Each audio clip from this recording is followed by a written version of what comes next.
Hello guys, आप लोगों का स्वागत है जिला विज्ञान में।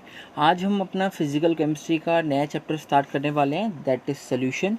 उसका फर्स्ट लेक्चर आज हम डिस्कस करेंगे, जिसके अंदर हम सोल्यूशन की बहुत बेसिक्स के बारे में जानेंगे और क्लास 11th में थोड़ी कुछ कंसंट्रेशन टर्म्स आपको पढ़ाई जाती हैं, उनका थोड़ा सा रिविज़न करेंगे, क्योंकि ये इसका थोड़ा सा पार्ट हमारा 12th में भी यूज़ होगा।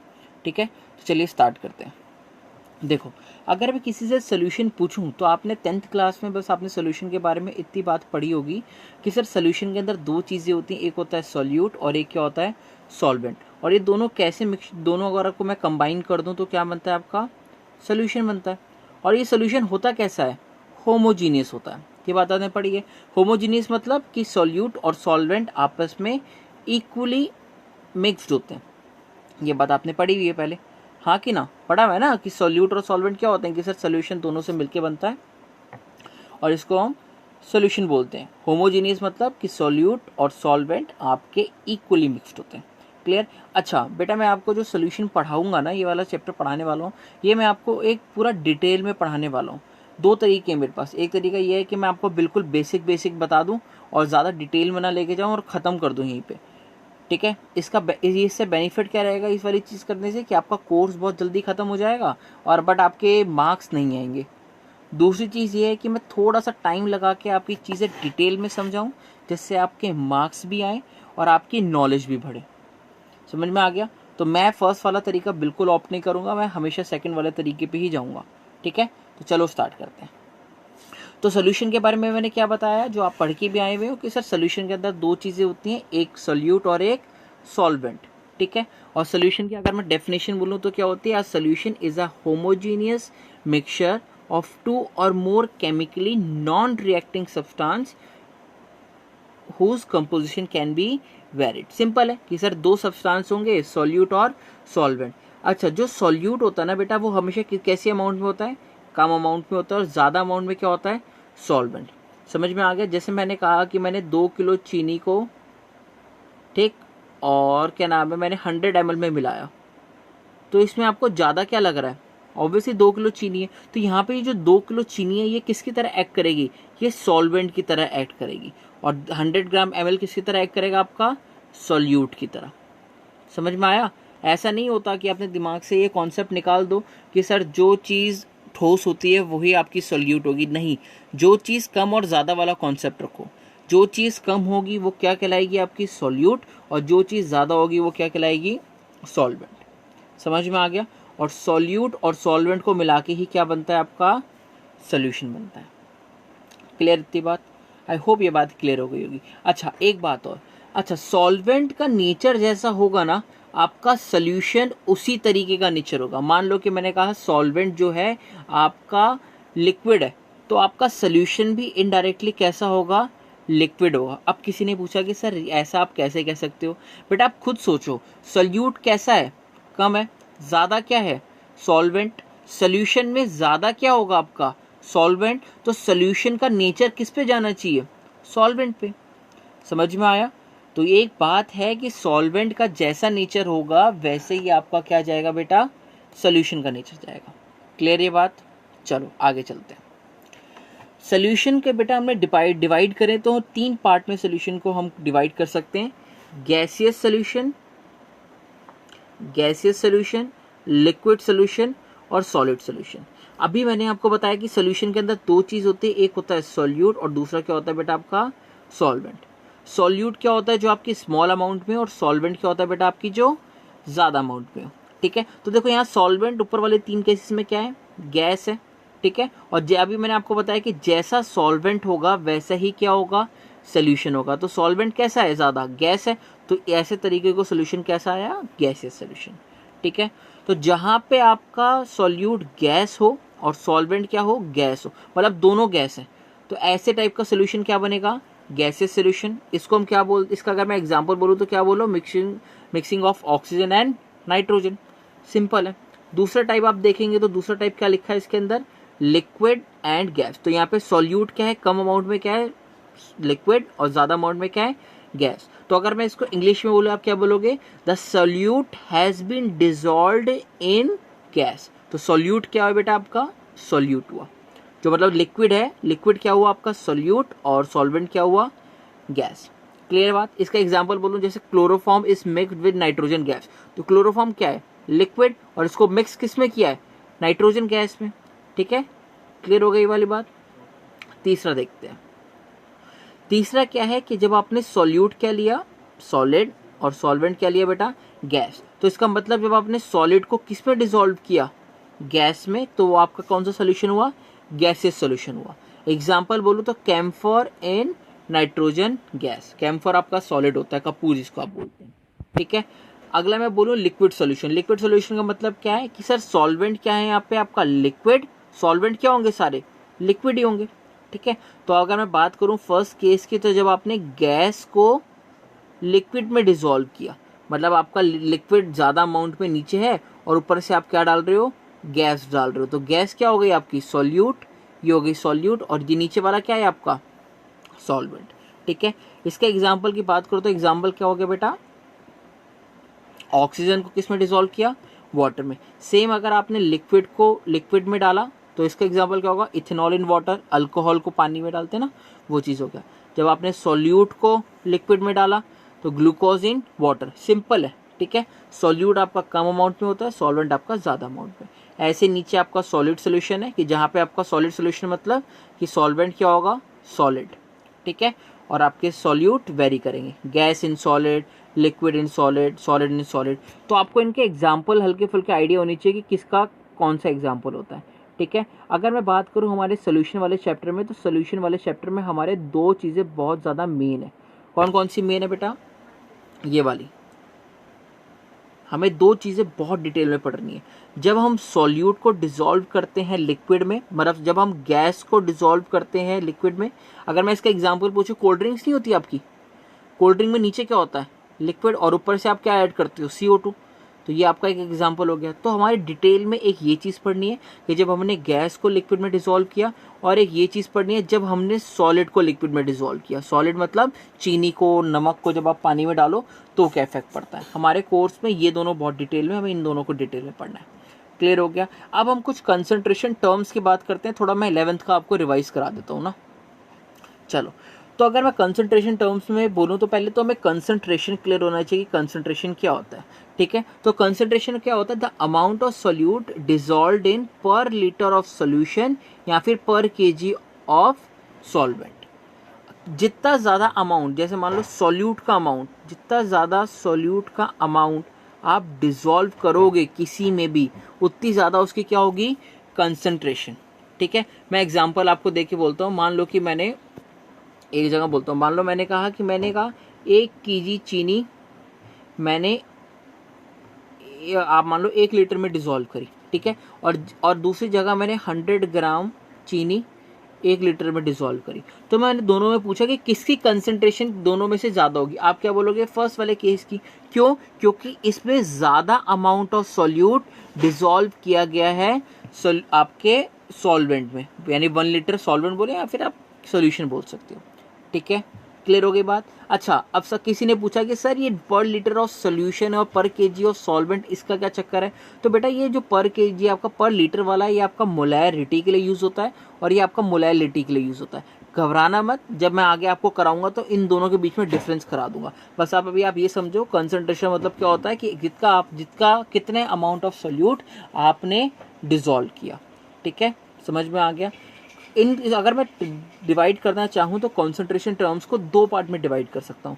एक जो टेम्परेचर डिपेंडेंट होती हैं और एक जो टेम्परेचर इंडिपेंडेंट होती है। अब टेम्परेचर डिपेंडेंट और इंडिपेंडेंट का मतलब क्या हुआ कि जहाँ पे अगर मैंने टेम्परेचर को चेंज किया या फिर अगर मैंने टेम्परेचर को बढ़ाया या घटाया, तो टेम्परेचर बढ़ाने या घटाने से जिन क्वांटिटीज़ पे फ़र्क पड़ेगा उनको हम टेम्परेचर डिपेंडेंट बोलते हैं, और जिनके अंदर टेम्परेचर चेंज करने से फ़र्क नहीं पड़ता उनको हम क्या बोलते हैं टेम्परेचर इंडिपेंडेंट बोलते हैं। अब आपको पता है कि टेम्परेचर अगर मैंने चेंज किया तो डायरेक्टली चेंज किस में होता है वॉल्यूम में, है ना बेटा। आप अगर पानी को रख देते हो नीचे से आप वो क्या नाम है उस नीचे से टेम्परेचर बढ़ाते रहते हो तो आपका पानी जो होता है वो बॉयल हो जाता है, ये बात आपको पता है। तो वो नहीं है, यानी आपका जो वॉल्यूम वाली टर्म है या लिक्विड जो है वो कैसा है आपका वॉल्यूम के टर्म्स में। तो बेसिकली आप सिंपल सी ये बात रखो कि सर टेम्परेचर डिपेंडेंट मतलब वॉल्यूम में चेंज होना। ठीक है, और मास की बात करूं, जैसे आपका वेट 60 kg है, अब ऐसा तो है नहीं कि आज गर्मी पड़ रही है और कल सर्दी पड़े तो आज आपका 60 kg है, कल सर्दी पड़ेगी तो आपका 50 kg रह जाएगा, नहीं ना, मास चेंज नहीं होता। तो मास किस में आ गया, टेम्परेचर इंडिपेंडेंट में, बट वॉल्यूम आपका किस में आ गया, टेम्परेचर डिपेंडेंट में। क्लियर हो गया। अगर मैं डिवाइड करूं तो टेम्परेचर डिपेंडेंट आपकी कौन सी होती है, मैंने अभी बताया वॉल्यूम वाली टर्म्स। तो अगर यहाँ पे मैं लिखा हुआ है कि वॉल्यूम टर्म्स में यहाँ पे सारी लिखी हुई मैंने, V/V, W/V, molarity, strength, parts पर मिलियन, ppm, फॉर्मेलिटी, एक और होती है यहाँ पे नॉर्मेलिटी। तो ये सारी टर्म्स हैं। अब इन सारी टर्म्स को एक एक करके पढ़ेंगे और इन वाली पहले हम ये वाली सारी टर्म्स पढ़ेंगे, उसके बाद हम टेम्परेचर इंडिपेंडेंट पे जाएंगे। अच्छा, अगर इन दोनों के अंदर मुझे इंटर कंपेरिजन करना हो, मतलब मुझे टेम्परेचर डिपेंडेंट से टेम्परेचर इंडिपेंडेंट में जाना हो, कई बच्चों को ये बात नहीं पता होती, तो कैसे जाएंगे, तो हम जाते हैं थ्रू डेंसिटी। अब फिर किसी ने पूछा कि सर डेंसिटी के थ्रू कैसे जा सकते हैं, बेटा बहुत सिंपल है। डेंसिटी का फॉर्मूला क्या था, आपने पढ़ा होगा ना छोटी क्लासेस, मास अपॉन वॉल्यूम। ये एक ऐसा ही फॉर्मूला है जो आपके मास को और आपकी वॉल्यूम को आपस में इंटरकनेक्ट करता है। क्लियर हो गया, ठीक, बहुत सिंपल था। यहाँ अब हम बात करते हैं टेम्परेचर डिपेंडेंट टर्म्स की। यहाँ से आपका चैप्टर स्टार्ट है, यहाँ से आप दिमाग लगाना स्टार्ट करना, ठीक है। चलो, ये सारी टर्म्स लिखी हुई हैं, वही आपकी लिखी हैं, ठीक है। फर्स्ट वाली टर्म आती है आपकी परसेंटेज वॉल्यूम बाय वॉल्यूम। अब मेरी बात बहुत ध्यान से सुनना, इसका मतलब क्या है परसेंटेज V/V, अगर आपको कहीं क्वेश्चन में दिख जाए, इसका मतलब क्या है आपका, it means the volume of the liquid. मतलब आपने जो सोल्यूट है वो किस में लिया, ml में लिया, और आपने इसको डिसॉल्व करा है किसमें, पर 100 ml ऑफ सोल्यूशन, ठीक है। Percentage of volume mean the volume of the liquid in solute, जो लिक्विड है सोल्यूट के फॉर्म में, उसको आपने डिसॉल्व करा इसमें 100 ml ऑफ सोल्यूशन, ठीक है। एक चीज और याद रखना कि जब आप सोल्यूट अपॉन सोल्यूशन लिखते हो तो हमेशा न्यूमरेटर में क्या आता है, ऊपर सोल्यूट, और डिनोमिनेटर में क्या आता है, सोल्यूशन। हमेशा ऐसा होता है कि जब आप ऊपर लिखते हो तो क्या आता है बेटा, सोल्यूट, और नीचे क्या आता है आपका, सोल्यूशन। सिर्फ एक केस है मोलैलिटी का, उसमें ये अपोजिट हो जाता है, वो मैं आपको आगे बता दूंगा, ठीक है। तो अगर मैं परसेंटेज V/V का फॉर्मूला देखूं तो यहाँ पे ऊपर वाले न्यूमरेटर का टर्म क्या है, सोल्यूट का, तो इसमें क्या लिखा है, वॉल्यूम ऑफ सोल्यूट, किस में लिया मैंने, ml में, और नीचे वाली V का मतलब क्या है, वॉल्यूम ऑफ सोल्यूशन। तो इसका सिंपल सा मतलब है कि कितनी आपने वॉल्यूम ऑफ सोल्यूट ml में जो आपने ली है वो आपने कितना डिसॉल्व करा है पर 100 ml ऑफ सोल्यूशन, और इनटू में 100 लगा दिया तो परसेंटेज का साइन आ गया, ठीक है। अच्छा बेटा, क्वेश्चन में कभी भी आपको परसेंटेज V/V दी हुई हो तो वहां पे जो आपका वॉल्यूम ऑफ सोल्यूशन है ना, उसको हमेशा आप कितना लेट करोगे, 100 लेट करोगे। क्लियर हो गई बात, ठीक, बहुत सिंपल था। परसेंटेज V/V मतलब कि आपने कितना अमाउंट ऑफ सोल्यूट, किसका, वॉल्यूम में, वॉल्यूम ऑफ सोल्यूट, कितना amount of volume of solute आपने सोल्यूशन में डिसॉल्व किया है। सोल्यूशन कितने ml का, 100 ml का, खत्म बात, ठीक है। इसका फॉर्मूला ये होता है, फॉर्मूला याद रखिएगा। और जब भी आपको एग्जाम में अगर इसका क्वेश्चन आए तो आपको वॉल्यूम ऑफ सॉल्यूशन कभी पेपर में एग्जाम में नहीं दिया होगा, तो आपको मानना पड़ेगा, कितना मानोगे आप वहां पे, 100 ml। आगे न्यूमेरिकल्स में मैं ये डायरेक्टली यूज करूंगा। क्लियर। अब दूसरा हम देखते हैं W/V। अब W क्या हो गया, आपका वेट हो गया, तो इसका मतलब क्या होगा, परसेंटेज ऑफ W/V, ये कितना वेट ऑफ सोल्यूट आपने डिसॉल्व करा है पर 100 ml ऑफ सोल्यूशन। बस सिंपल सा मतलब है। W/V का मतलब है कितना अमाउंट ऑफ सोल्यूट आपने डिसॉल्व करा है पर 100 लीटर ऑफ सोल्यूशन। ये V मतलब क्या है, वॉल्यूम ऑफ सोल्यूशन, यहाँ लिखा हुआ है, और इसको आपने 100 से मल्टीप्लाई कर दिया परसेंटेज निकालने के लिए, ठीक है। एग्जाम में जब भी आपको परसेंटेज ऑफ W/V दिया हुआ तो आप नीचे वाले यानी वॉल्यूम ऑफ सोल्यूशन को कितना लेट करेंगे, 100 ml। यही बात मैंने आपको यहाँ बताई थी। क्लियर। चलो थर्ड पे चढ़ते हैं, मोलैलिटी। अब पेपर में बहुत बार इसकी डेफिनेशन आती है कि what do you understand by molality, बहुत इंपॉर्टेंट है ये, ठीक है। तो आप ध्यान से समझना, मोलैलिटी क्या कहती है, मोलैरिटी क्या कहती है, ये क्या लिखा है RIT, मोलैरिटी क्या कहती है, इसको हम कैपिटल M से करती है। ये क्या कहती है कि number of moles of solute present in per litre of solution, कितने नंबर ऑफ मोल्स मौजूद हैं आपके पर लीटर ऑफ सोल्यूशन में। अगर मैं इसको टर्म्स में लिखना चाहूँ तो कैसे लिखूंगा, नंबर ऑफ मोल्स को क्या लिखता हूँ, कैपिटल N, कितने नंबर ऑफ मोल्स मौजूद है मेरे पर लीटर ऑफ सोल्यूशन में, कितने नंबर ऑफ मोल्स मौजूद है मेरे पर लीटर ऑफ सोल्यूशन में। ये तो लिखा है number of moles of solute present in per litre of solution. Clear हो गया। इसको मैं कैसे लिख सकता हूँ, n upon v by L. n मतलब क्या है आपका नंबर ऑफ सोल्यूट, ठीक है, number of moles of solute, और vl क्या है आपका पर लीटर ऑफ सोल्यूशन। वॉल्यूम किस में लिया हमने, लीटर में ली, ठीक है। अब नंबर ऑफ मोल्स निकालने का फॉर्मूला क्लास 11th में आपको सिखाया होगा, अगर नहीं आता तो ज़रा इधर देखना कि नंबर ऑफ मोल्स निकालने का फॉर्मूला होता है वेट या mass of solute upon molar मास। इसको कई बार टीचर ऐसे ही पढ़ा देते हैं कि गिवन मास अपॉन मोलर मास। ये किसका निकालने का फॉर्मूला होता है आपका, नंबर ऑफ मोल्स का, ठीक है। जब अगर मैं इस फॉर्मूले को अगर मैं यहाँ रख दूँ, इस वाले फॉर्मूले को अगर मैं यहाँ रख दूँ तो क्या बनेगा, n की जगह को मैंने w क्या है यहाँ पे आपका वेट या फिर मास ऑफ सोल्यूट, और mo क्या है आपका मोलर मास, ठीक है। अगर मैं इस वाली टर्म्स को यहाँ रख दूँ तो क्या बन जाएगा, गिवन मास, ये रहा w गिवन मास आपका, ये रहा, ठीक है, w है ना आपका, एक second, given mass upon molar मास, ठीक है। ये वाली क्या है आपकी, ये पूरी टर्म किसकी हुई है आपकी, कैपिटल एन है ना बेटा, यही तो है, देखो ना, कैपिटल एन क्या था आपका, स्मॉल एन सॉरी, क्या था, गिवन मास अपॉन मोलर मास, और इसी टर्म को आपने क्या रख दिया, यहाँ रख दिया। और वॉल्यूम ऑफ लीटर वीएल इसी टर्म में, यहाँ पे वॉल्यूम किस में थी, लीटर्स में। अगर लीटर्स को अगर आपको एमएल में करना हो तो आप क्या करते हो, क्या करते हो बेटा, अगर मान लो ना आपको, मान लो कि अगर मैं बोलूँ 1 लीटर में कितने होते हैं आपके 1000 ml होते हैं, तो अगर मैं 1 ml की बात करूं तो क्या होगा, आपको डिवाइड करना पड़ेगा 1/1000 से। तो आपने वही 1000 से डिवाइड किया, ये 1000 कहाँ पहुंच गया, ऊपर पहुंच गया, ठीक है। तो बस आपको मोलैरिटी के केस में इतना याद रखना है कि मोलैरिटी का मतलब क्या होता है आपका, given number of moles present in per litre of solution, ठीक है। एक बार थोड़ा सा दोबारा देखते हैं। अभी मैंने आपको बताया मोलैरिटी का मतलब क्या होता है, number of moles of solute present in per litre of solution. Number of moles को हमने क्या लिखा, स्मॉल एन, वॉल्यूम को क्या लिखा हमने, वी एन, और एन का मतलब मैंने अभी आपको बताया था गिवन मास अपॉन मोलर मास होता है, और इसको हम इस टर्म में दिखाया। जब मैंने इसकी स्मॉल एन की वैल्यू, नंबर ऑफ मोल्स की वैल्यू अगर हमने यहाँ डाली तो ये आपका ये वाली टर्म थी, गिवन मास अपॉन मोलर मास, यही तो आपका एन था, इनटू में वी एल, और वी एल क्या था, वॉल्यूम इन लीटर्स। अगर मुझे वॉल्यूम एम एल में चाहिए तो मुझे 1000 में मल्टीप्लाई करना पड़ेगा, और मोलैरिटी का फॉर्मूला ये आया।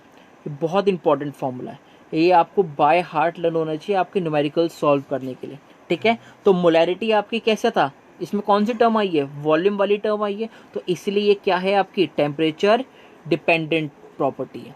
समझ में आ गया, आई होप ये बात क्लियर होगी, ठीक है। तो मोलैरिटी का फॉर्मूला क्या आया आपका, आपका जो भी गिवन मास दिया हो उसके मोलर मास से डिवाइड करो, इनटू में 1000 अपॉन वॉल्यूम इन ml। क्लियर हो गया।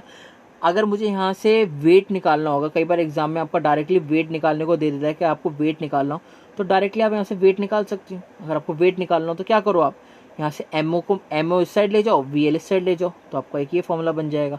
ये वाला डायरेक्ट फॉर्मूला आपका आई गेस 1996 के अंदर आईआईटी में पूछा गया था कि वेट निकालने का, न्यूमेरिकल था, सिर्फ आपको मोलर मास दे रखा था, आपको वॉल्यूम ऑफ लीटर्स दे रखा था, आपको गिवन मास दे रखा था, उसने बोला कि भैया निकाल के दिखा दो, ठीक है। यहाँ मोलैरिटी दे रखी थी, मोलर मास दे रखा था, और वीएल दे रखा था। क्लियर हो गई बात, ठीक।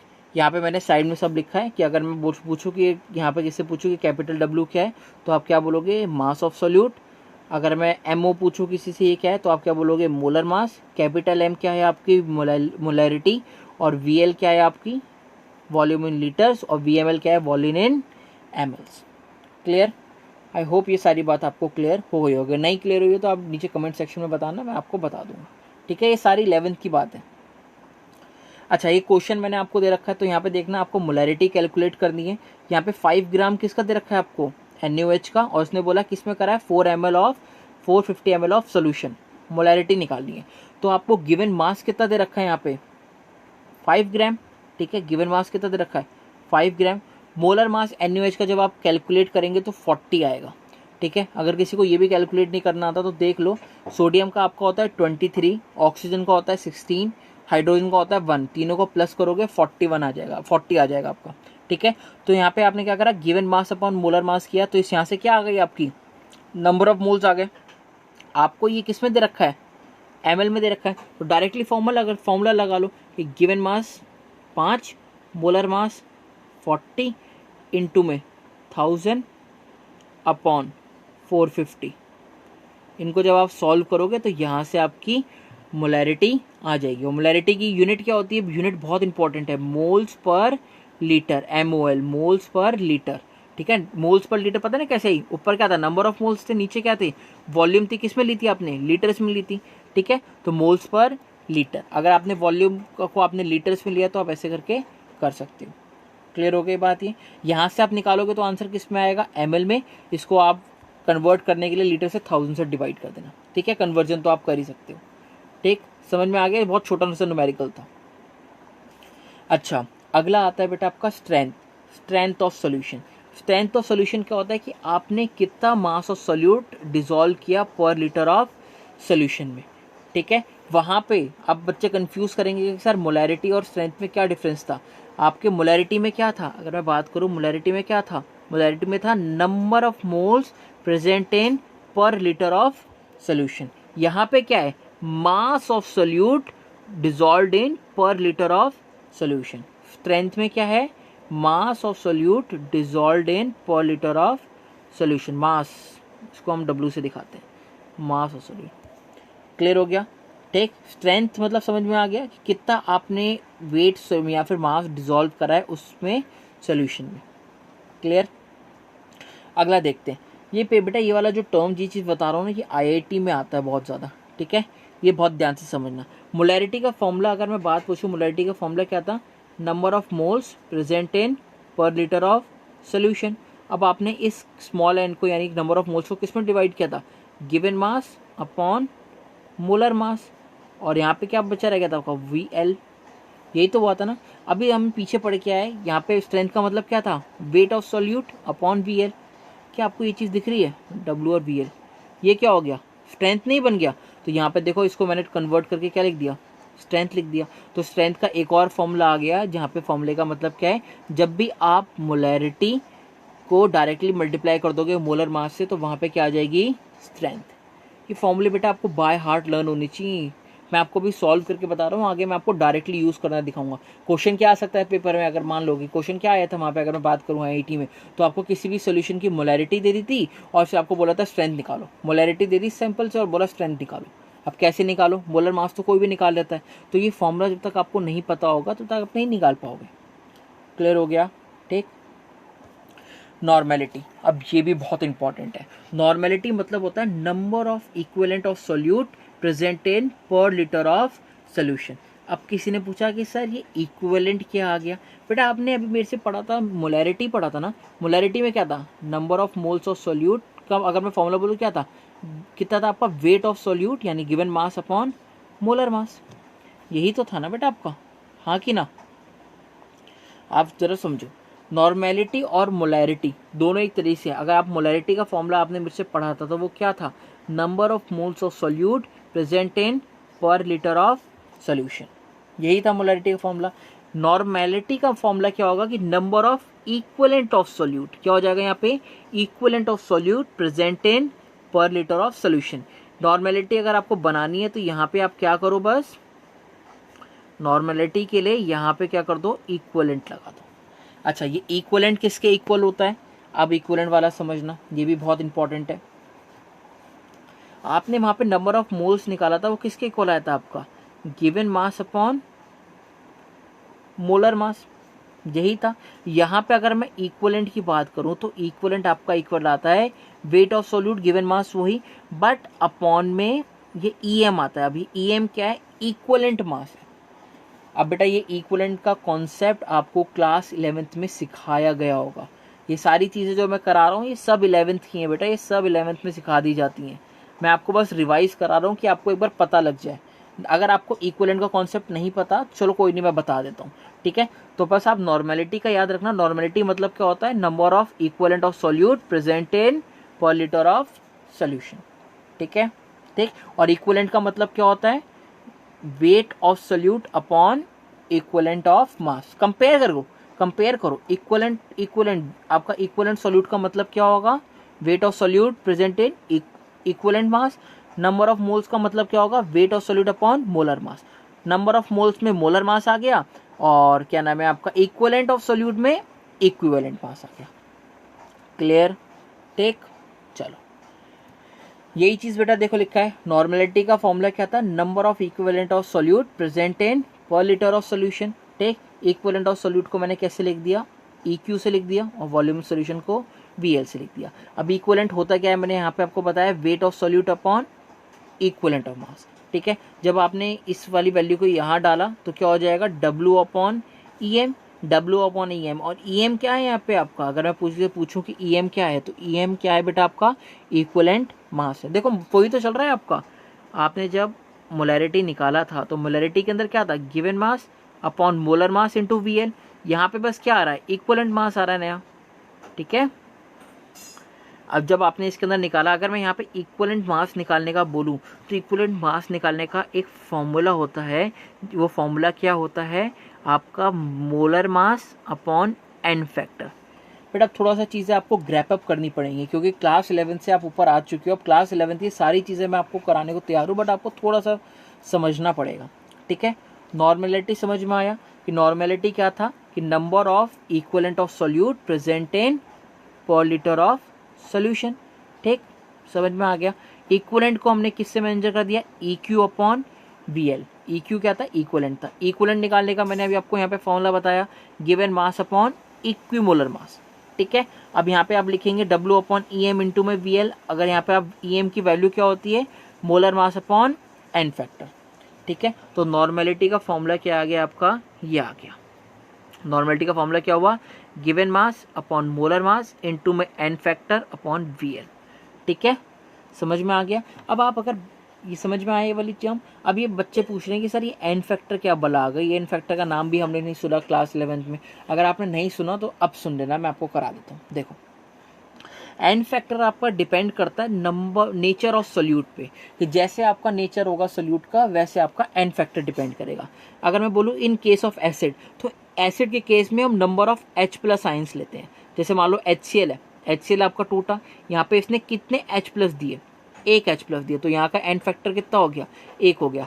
H2SO4 है आपका, ब्रेक हुआ तो यहाँ पे इसने कितने H प्लस दिए, दो दिए, तो N फैक्टर कितना हो गया बेटा, 2 हो गया। ठीक है, N फैक्टर किस पे डिपेंड करता है, डिसोसिएशन पे। बेस की बात करूं तो बेस के केस में हम क्या लेते हैं, OH लेते हैं। जैसे NaOH है, NaOH टूटा तो यहाँ पे OH कितने मिले, एक, तो N फैक्टर कितना हो गया, NaOH के केस में 1 हो गया। ठीक है, सॉल्ट के केस में हम पॉजिटिव और नेगेटिव चार्ज का मैग्नीट्यूड लेते हैं। जैसे अगर मैं बोला NaCl है, NaCl को आपने ब्रेक किया तो क्या आता है, Na प्लस और Cl माइनस, तो चार्ज कितना आ रहा है, मैग्नीट्यूड 1 आ रहा है, तो यहाँ पे N फैक्टर कितना हो गया, 1। सोडियम कार्बोनेट में चार्ज कितना आता है, +2 -2, तो यहाँ पे N फैक्टर कितना हो गया, 2 हो गया। ठीक है, अगर मैं ऑक्सीडाइजिंग एजेंट और रिड्यूसिंग एजेंट, ये बेटा IIT का क्वेश्चन है आपका, तो अगर मैं क्या किसकी बात करूं ऑक्सीडाइजिंग एजेंट की, तो KMnO4 से Mn2+, ये आप रिएक्शन को आपको मैं D ब्लॉक में पढ़ाऊंगा बहुत डिटेल में, ये रिएक्शन कैसे होती हैं। ठीक, तो आप थोड़ा समझना। तो यहाँ पे इलेक्ट्रॉन का चेंज जितना होता है ना, उसको हम N फैक्टर बोलते हैं। समझ में आ गया, जितना ज़्यादा आपका चेंज होगा किसमें, इलेक्ट्रॉन्स में, उसको हम क्या बोलेंगे, N फैक्टर। जैसे मान लो आपका Cu2+ है, Cu2+ ने 2 इलेक्ट्रॉन लेके Cu बना दिया। ठीक है, तो यहाँ पे अगर मैं पूछूं N फैक्टर कितना हुआ, तो कितना है बेटा, 2 लिखा हुआ है, तो 2 इलेक्ट्रॉन का चेंज हुआ, तो N फैक्टर कितना होगा इस केस में, 2 होगा। क्लियर हो गया। अब मेरी बात बहुत ध्यान से सुनना, यहाँ पे हमने क्या निकाला था, यहाँ पे अगर मैं पूछूं तो यहाँ पे आपका EM क्या था आपका, इक्विवेलेंट मास था। इसका निकालने का फॉर्मूला क्या था, MO अपॉन N फैक्टर। अगर EM आ गया तो आपने यहाँ पे पुट करा, और यहाँ से क्या आ जाएगी आपकी नॉर्मेलिटी। ठीक है, तो EM निकालने का फॉर्मूला जैसे मैंने लिखा MO अपॉन NF, यही था फॉर्मूला। MO मतलब मोलर मास और NF मतलब N फैक्टर। तो मैंने बोला कि आप मुझे इक्विवेलेंट मास निकाल के दिखाओ KMnO4 के केस में in acidic medium. Question direct लगा, KMnO4 एसिडिक मीडियम में आपके 5 इलेक्ट्रॉन देता है। मैं आपको आइसोटोप बता देता हूँ। KMnO4 का मोलर मास कितना होता है, 158। इसको मैंने 5 से डिवाइड किया। 5 से क्यों डिवाइड किया, क्योंकि यहाँ पे इलेक्ट्रॉन का चेंज कितना हुआ, 5 इलेक्ट्रॉन का चेंज हुआ। यहाँ पे इलेक्ट्रॉन का चेंज कितना हुआ बेटे, 5 इलेक्ट्रॉन का चेंज हुआ। ठीक है, 5 इलेक्ट्रॉन को चेंज हुआ, इसलिए मैंने 5 से डिवाइड किया, तो आपका यहाँ पे क्या आ गया, इक्विवेलेंट मास आ गया। ठीक है, समझ में आ गया। अगर मैं बेसिक मीडियम में बोलूँ तो बेसिक मीडियम में 1 इलेक्ट्रॉन का चेंज होता है, तो आपने मोलर मास को 1 से डिवाइड किया, तो यहाँ पे आपका इक्विवेलेंट मास आ गया। क्लियर हो गया। ये बेटा एन फैक्टर की कैलकुलेशन था। अगर ये समझ में नहीं आई है तो आपको क्लास 11th में आपने कॉन्सेप्ट अच्छे नहीं थे, मैंने अपने लेवल से ट्राई करा है कि आपको ये मैं करा दूँ। ठीक है, चलो यहाँ तक समझ में आ गया। अब अगला क्वेश्चन आता है relationship between normality and molarity. अब ये बहुत चीज़ इंपॉर्टेंट है, आप पता है कंपैरिजन करके पढ़ोगे तो आपको बहुत आसानी से समझ में आएगा। मोलैरिटी मतलब क्या था, given mass of number of moles of solute present in per litre of solution N upon V L, है ना, ये क्या था, N upon V L, number of moles of solute. Normality क्या था, number of equivalents present in per litre of solution. ठीक है, यहाँ का जब मैंने खोला तो क्या था, given mass upon molar mass into VL. इसको मैंने खोला था तो गिवन मास यानी आपका जो मास ऑफ सॉल्यूट गया था अपॉन इक्विवेलेंट मास इनटू में वीएल। इक्विवेलेंट मास निकालने का फॉर्मूला क्या था, एन इक्विवेलेंट मास निकालने का फॉर्मूला क्या था आपका, देखो ना यहाँ पे मैंने करा रखा, क्या था फॉर्मूला, आपका ये लिखा फॉर्मूला मोलर मास अपॉन में एन फैक्टर। तो मोलर मास यहाँ जाएगा, ऊपर एन फैक्टर जाएगा। तो ये फॉर्मूला किसका बना आपका, नॉर्मेलिटी का, और ये फॉर्मूला किसका बना आपका, मोलैरिटी का। ठीक है, तो यहाँ पे ज़रा ये वाली टर्म देखना आप, जो मैंने यहाँ पे हाईलाइट की हुई है, ये वाली टर्म, क्या आपको ये वाली टर्म और ये वाली टर्म सेम नहीं दिख रही, क्या इसको मैं मोलैरिटी नहीं बोल सकता? तो हाँ जी सर, आप मोलैरिटी बोल सकते हो। तो आपका एक फॉर्मूला ये भी है कि normality equals to molarity into में एन फैक्टर। क्लियर हो गया। आपसे अगर सीबीएसई में इतने लेवल का नहीं पूछेंगे, बट तब भी मैंने आपको बता दिया है। बट आईआईटी में ये इसके ऊपर क्वेश्चन पक्का 102% आता है, 100% क्वेश्चन आता है बेटा यहाँ से। ठीक है, अच्छा नॉर्मेलिटी को मैं क्या बोल सकता हूँ, मैं आपको बताऊँ, इक्वलेंट अपॉन वॉल्यूम, यही तो बोला, ये लिखा हुआ। ठीक, मोलैरिटी को क्या बोल सकता हूँ, number of moles present in per litre of solution. तो यहाँ पे इक्वलेंट निकालने का फॉर्मूला एक और बन गया, एन फैक्टर इंटू में नंबर ऑफ मोल्स इनटू में एन फैक्टर। ठीक है, ये वाला आपका फॉर्मूला हो गया। तो ये relationship between normality and molarity है, तो ये याद रखना कैसे निकलता है। ठीक है, कोई डाउट नहीं। ठीक, तो बेटा मैंने आपको 11th का कंसंट्रेशन टर्म्स कराने का ट्राई किया कि जिसके अंदर हमने कौन सी टर्म्स पढ़ी है, टेम्परेचर डिपेंडेंट पढ़ी है। फर्स्ट हमने क्या पढ़ा था इसके अंदर, परसेंटेज वॉल्यूम वाला, जिसके अंदर वॉल्यूम ऑफ सोल्यूट प्रेजेंट किस में लिया था हमने, एमएल में, किस में मौजूद था, पर लीटर ऑफ सोल्यूशन में। सोल्यूशन बोलो एमएल बोलो इसको, अगर ये ऊपर लीटर में लोगे तो नीचे वाला भी लीटर में लेना। ठीक है, और ऑलवेज हम नीचे वॉल्यूम ऑफ सोल्यूशन कितना मानते हैं, 100 ml मानते हैं। ठीक है, weight of solute in gram present in per litre of solution in mL, नीचे वाले को हम हमेशा 100 ml लेके चलते हैं, दिया हो या ना दिया हो। ठीक है, मोलैरिटी मैंने आपको बताया, number of moles of solute present in per litre of solution, इसको निकालने का मैंने आपको फॉर्मूला सिखाया कैसे होता है। उसके बाद मोलैरिटी का कंपैरिजन बताया कि कैसे आप सॉल्व करते हैं और आप यहाँ से कैसे निकालते हैं। ठीक है, उसके बाद मैंने आपको न्यूमेरिकल कराया है, फिर स्ट्रेंथ की बात की, फिर हमने relationship between molarity and strength की बात की कि कैसे रिलेशन हो सकता है, फिर हमने नॉर्मेलिटी की बात की, इक्वलेंट सॉल्यूट क्या होता है, आपका एन फैक्टर क्या होता है, इक्वलेंट मास क्या होता है, इसको निकालने की मैंने आपको ट्रिक बताया, फिर एन फैक्टर आपको निकालना सिखाया, और उसके बाद मैंने आपको ये सारी चीज़ें बता के फिर आपको रिलेशनशिप भी बता दिया। इसके बाद बस हमारा टेम्परेचर डिपेंडेंट में फॉर्मेलिटी रहता है और उसका रिलेशन आपका इन तीनों के साथ रहता है। उसके बाद आपका टेम्परेचर डिपेंडेंट वाला पार्ट खत्म हो जाएगा। बेटा ये सारा मैं आपको बता दूं, ये सारा 11th का पार्ट था। इसके ऊपर बहुत ये इनके बीच में ये पता है क्या, ये मैंने आपको क्यों कराई है, क्योंकि बीच में कई बार क्वेश्चन में नॉर्मेलिटी यूज़ हो जाएगी, मोलैरिटी यूज़ हो जाएगी। जब तक आपको यही चीज़ें पता नहीं होंगी तो आप आगे का क्वेश्चन कैसे सॉल्व करोगे। समझ में आ रहा है मैंने आपको ये चीज़ें क्यों कराई हैं। अगर आपको ये चीज़ कोई भी डाउट हो तो आप वीडियो आपके पास ही है, आप बैक में जाके देख सकते हैं, और कोई डाउट हो तो आप कमेंट सेक्शन में लिखना। ठीक है, बाकी आप थैंक्स फॉर वॉचिंग। इस वीडियो को प्लीज़ लाइक करना, शेयर करना और चैनल को ज़रूर सब्सक्राइब करना। ये इस PDF का लिंक मैं आपको डिस्क्रिप्शन में दे दूँगा, और हमारा टेलीग्राम चैनल ज़रूर ज्वाइन करना।